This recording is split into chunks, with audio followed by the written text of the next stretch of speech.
राधा स्वामी दयाल की दया, राधा स्वामी सहाय, राधा स्वामी। प्यारे सत्संगी भाइयों बहनों, हुजूर महाराज जी ने संगत पर अपार दया करते हुए अपने सत्संगों से चयनित इन साखियों का संकलन पुस्तक के रूप में तैयार करवाया है। आशा है कि आध्यात्म प्रेमी इसे पढ़कर सुनकर लाभान्वित होंगे। सो किस तरह फरमाते हैं महाराज जी, सुनिए। तत्व जीवा की परीक्षा। तत्व जीवा कबीर साहब के शिष्य थे। वे दोनों भाई थे और जाति से ब्राह्मण थे। तत्वा के एक पुत्र था और जीवा के एक पुत्री थी।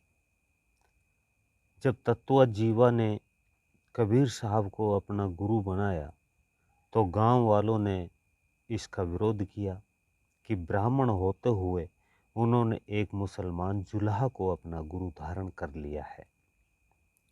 उस समय में जाति पाति के बड़े भारी बंधन थे, समाज में रूढ़िवादियाँ थी। तत्वा जीवा ने लोगों को समझाने का भरकस प्रयास किया कि मालिक सतगुरु की कोई जाति नहीं होती, परंतु बिरादरी ने उनकी एक न सुनी और उनका बहिष्कार कर दिया। बिरादरी के लोगों ने उनके साथ खाना पीना, उठना बैठना और बोलचाल बिल्कुल बंद कर दी।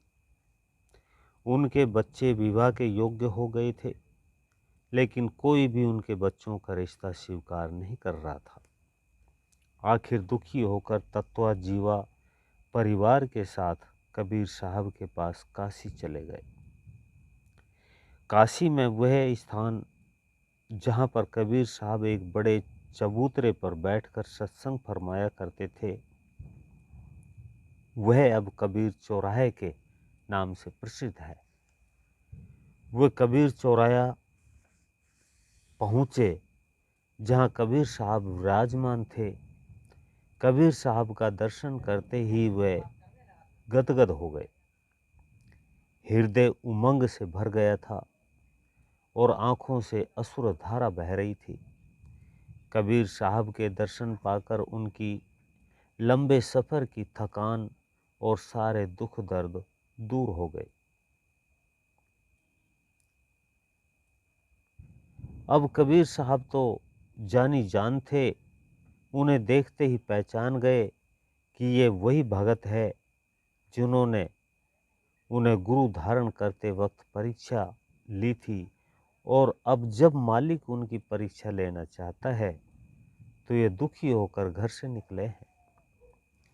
कबीर साहब ने उनसे कुशल समाचार पूछा।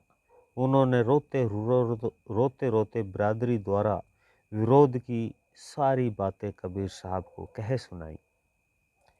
कबीर साहब हंसकर बोले, ये कोई नई बात नहीं है। संसार में सदैव ही जगत भगत का बैर होता आया है। जो सच्चाई या भक्ति के मार्ग पर चलने वाले होते हैं, उनके लिए ये आम बात होती है।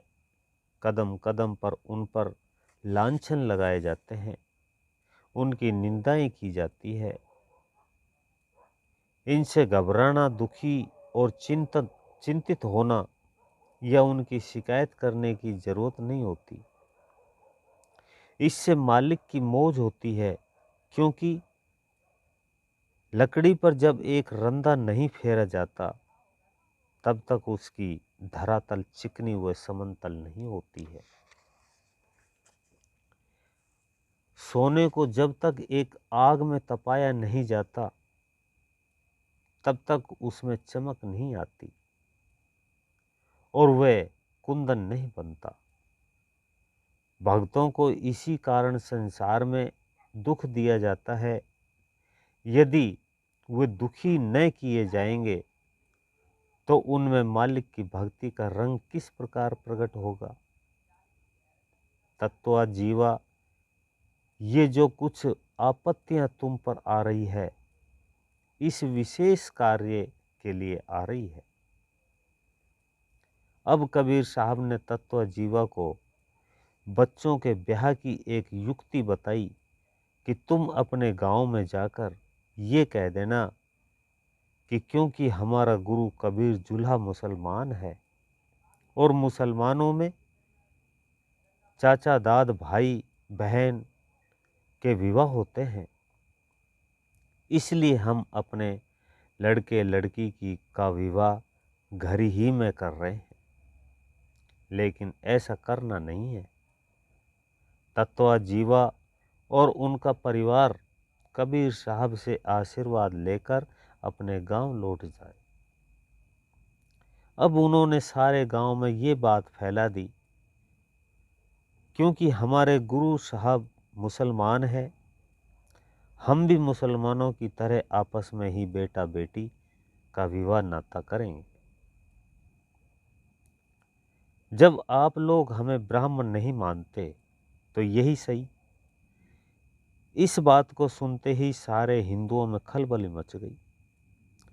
गांव में पंचायत हुई और जिन ब्राह्मणों के साथ नाता करने की ठहरी थी उन्हें समझाया गया कि इस प्रकार से तो हिंदुओं के समाज में मुसलमानी प्रथा प्रचलित हो जाएगी।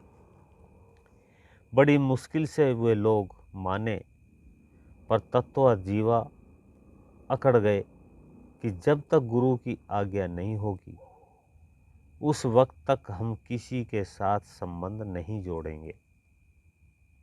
अब पंचायत के कई प्रतिष्ठित व्यक्ति तत्वा जीवा को लेकर कबीर साहब के पास में काशी पहुँचे और जाकर उनसे विनती की कि आप तत्वा जीवा को ये अनर्थ करने से रोकिए। कबीर साहब ने हंसकर कहा कि जब घी सीधी उंगली से नहीं निकलता तो उंगली टेढ़ी करनी पड़ती है। अब भविष्य में मेरे किसी भगत को न सताना। संतों में दूई नहीं होती है। वे जाति पाति ऊंच नीच गरीब अमीर में कोई भेदभाव नहीं रखते। संत वाद विवाद लड़ाई झगड़े में नहीं पड़कर युक्ति से जगत व्यवहार करते हैं। और जो लोग संतों की शरण में आते हैं उनके दुख सुख में परिवृत्त हो जाते हैं, जिसके फलस्वरूप उनकी जगत ही नहीं अपितु अगत भी सुधर जाती है। भक्तों की भक्ति रूपी खेत में निंदक बाढ़ का काम करते हैं।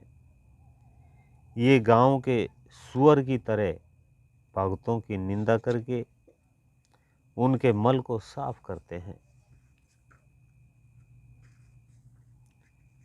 इसलिए निंदक भगत के हितकारी है। जात नहीं जगदीश के संतों के भी ना, जो फंसा जात में 184 के माँ। सभी सत्संगी भाई बहनों को राधा स्वामी। भी आप सुन रहे थे परम संत सतगुरु कंवर साहिब महाराज जी का ये सत्संग। ऐसे ही और सुनने के लिए वीडियो को लाइक करें, चैनल को सब्सक्राइब करें, ज़्यादा से ज़्यादा शेयर करें। सभी सत्संगी भाइयों बहनों को राधा